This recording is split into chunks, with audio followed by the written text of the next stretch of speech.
सकल आदिवासी समाजानं नाशिकमध्ये एल्गार पुकारलाय। पेसा कायद्याअंतर्गत 17 संवर्गामधील भरतीसाठी आदिवासी आक्रमक झालेत। तपोवन परिसरामधून आदिवासी आयुक्तालयावरती विराट मोर्चा धडकलाय।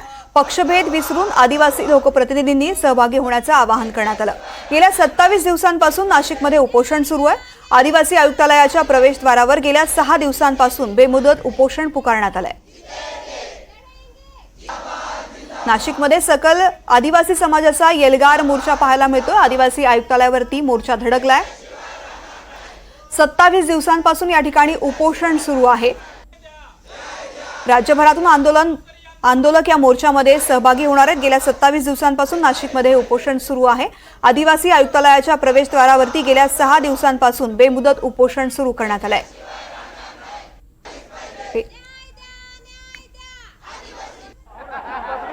पेसा कायद्याअंतर्गत 17 संवर्गातील भरतीसाठी आदिवासी समाज करता आक्रमक झाल्याचं बघायला मिळतंय। आपण जर बघितलं तर या आदिवासींच्या मोर्चाला करता सुरुवात ही झालेली आहे। सध्या तपोवन परिसरात सुरू झालेला हा मोर्चा जो आहे तो पंचवटी परिसरामध्ये धडकलेला आहे आणि पुढे आदिवासी आयुक्त कार्यालयावरती तो जाऊन पोहोचणार आहे।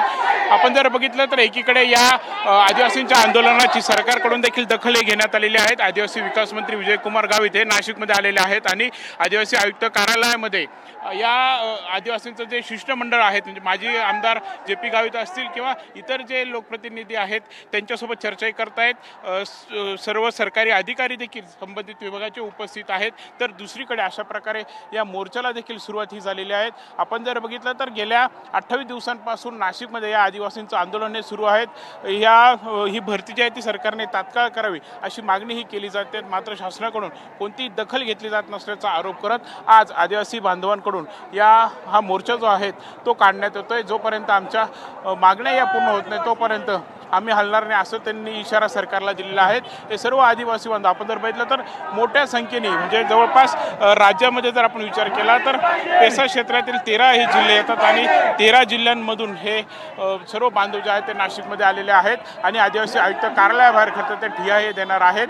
त्यामुळे आता कुठेतरी आदिवासी विकास मंत्री दाखल झालेले आहेत। त्यांच्या उपस्थितीमध्ये काही तोडगा निघतो का हे पाहणं महत्त्वाचं ठरणार आहे। कॅमेरामॅन विकी पवार, प्रांजल कुलकर्णी, NDTV मराठी, नाशिक।